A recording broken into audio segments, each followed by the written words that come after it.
सभी विद्यार्थियों का हिंदी की ऑनलाइन क्लासेज में स्वागत है।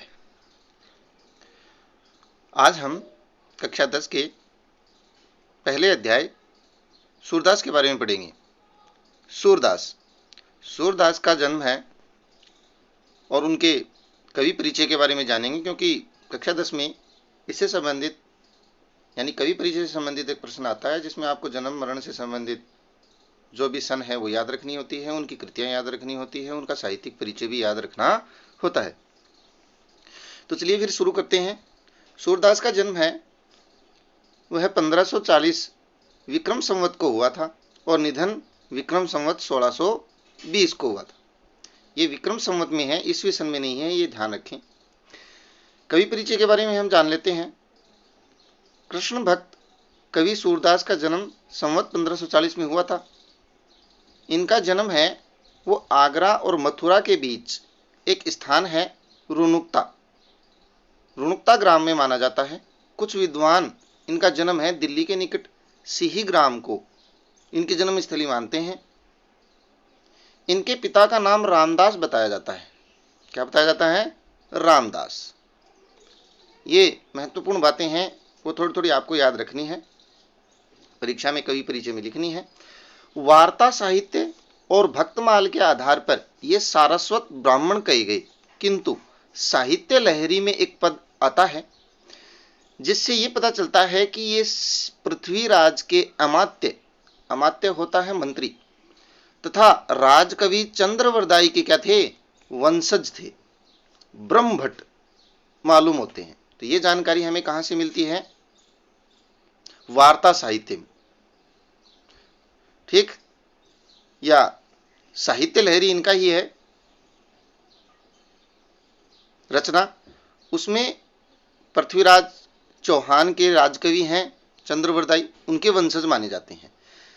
इस पद से बहुत सी बातें ज्ञात होती हैं। इसी पद के आधार पर कहा जाता है कि ये नेत्रहीन थे। क्या थे? जन्म से नेत्रहीन थे और नेत्रहीनता के कारण एक बार अंधकूप में गिर जाते हैं। कहां गिर जाते हैं? अंधकूप में गिर जाते हैं। 6 दिन वहां पड़े रहने के बाद भगवान श्री कृष्ण ने इन्हें दर्शन दिए थे और सनेत्र कर दिया था। सनेत्र मतलब इनकी आंखों को सही कर दिया था।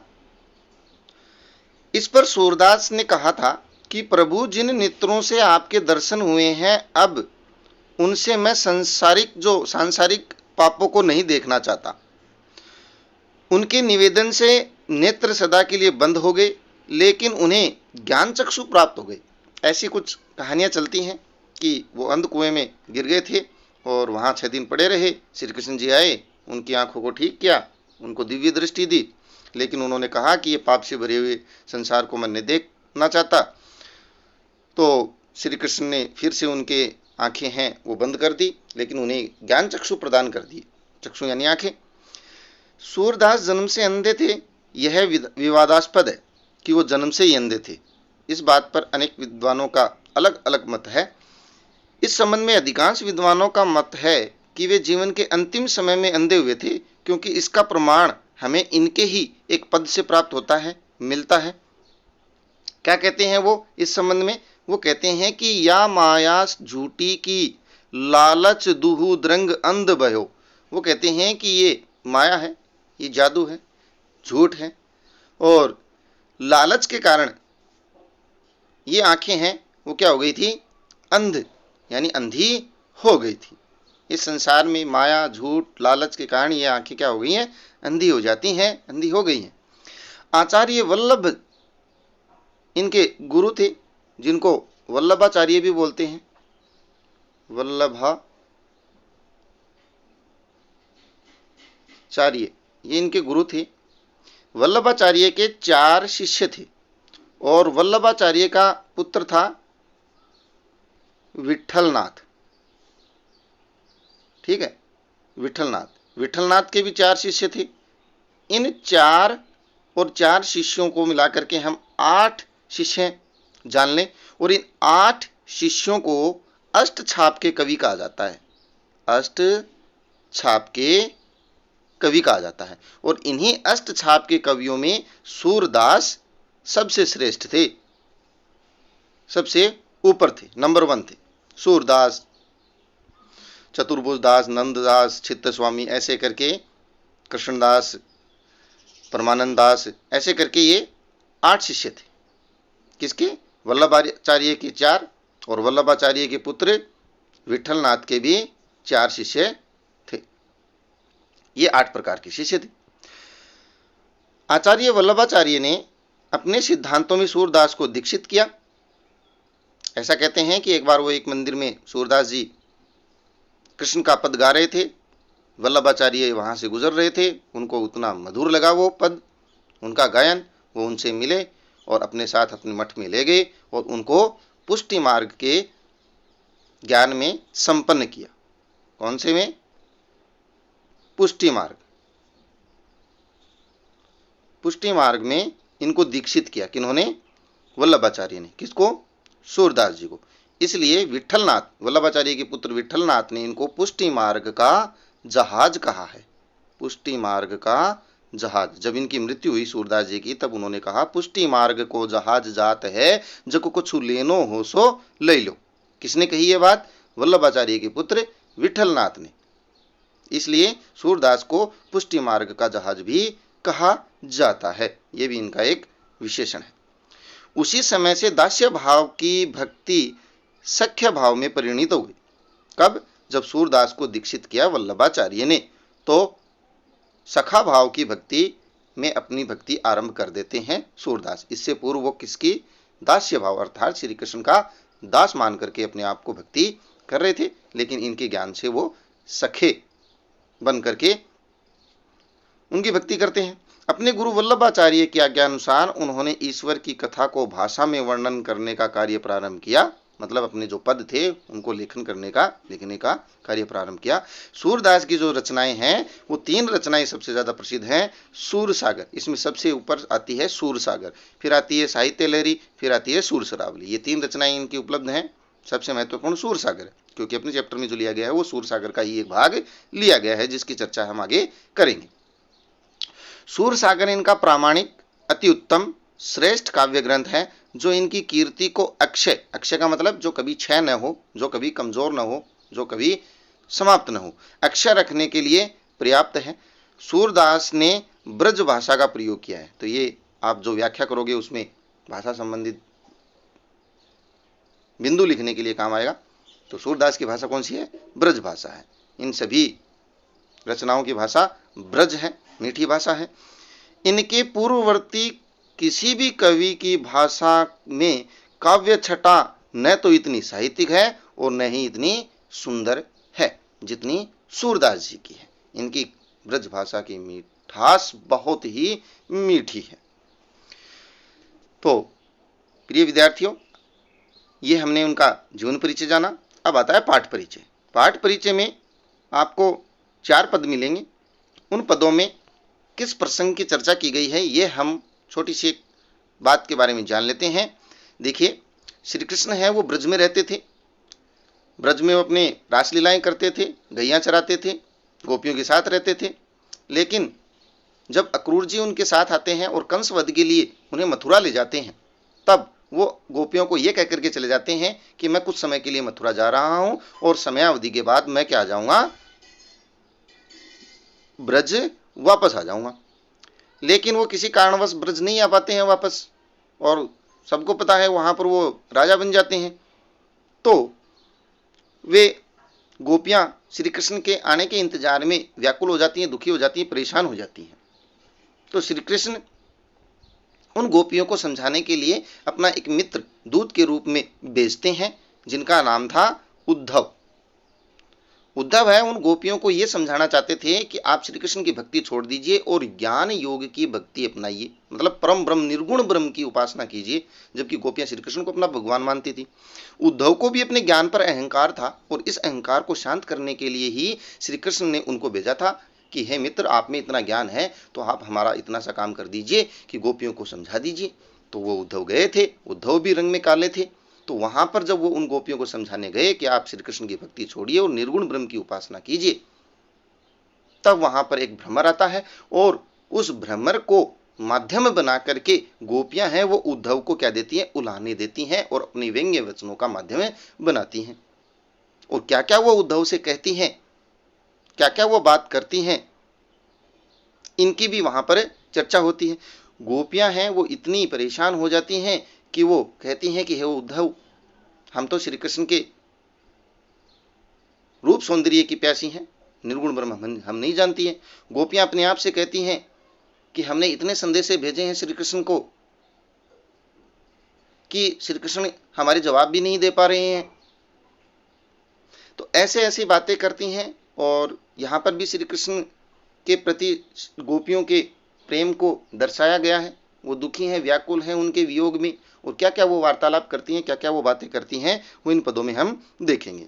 सबसे पहले जो पद आता है वो बहुत ही आकर्षक पद आता है जिसमें वियोग नहीं है, ब्रज के एक समय का ही है जहां पर श्री कृष्ण गोपियों के साथ रहते थे, राधा से उनका प्रथम मिलन होता है, तब का भी यहाँ पर एक पद है। पहला पद प्रस्तावित जो पहला पद है उसमें कृष्ण और राधिका के प्रथम मिलन का वर्णन है। अपरिचय की दीवार, मतलब परिचित नहीं थी, तो श्री कृष्ण चंचल थे, चालाक थे, तो वो इस अपरिचय की दीवार को सबसे पहले क्या करते हैं, समाप्त करते हैं कृष्ण।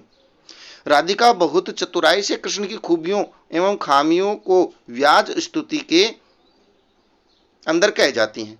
व्याज स्तुति मतलब थोड़ा सा उलाहना देती हुई चालाक्य के साथ अपनी बात प्रकट कर जाती है।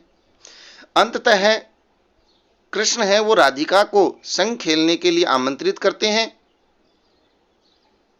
जो कि श्री कृष्ण चाहते थे।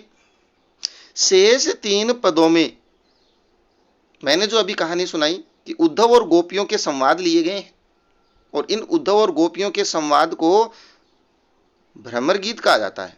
भ्रमर गीत यानी भ्रमर को माध्यम बना करके उन्होंने उद्धव को वो उलाने दिए हैं, वो विचार दिए हैं, वो संवाद कहे हैं और कहते हैं कि गोपियों के वो संवाद, अनपढ़ गोपियों के संवाद ब्रह्म ज्ञानी उद्धव को इतने प्रभावित करते हैं कि उद्धव है वो अपने ज्ञान के अहंकार को भूल जाते हैं और कृष्ण की भक्ति लेकर के वहां से जाते हैं और कृष्ण से कहते हैं कि हे श्री कृष्ण, हे मित्र, मैं जान गया कि निर्गुण ब्रह्म या मेरा जो योग ज्ञान है वो गोपियों की भक्ति के आगे कुछ भी नहीं है, और अपना सारा अहंकार भूल जाते हैं।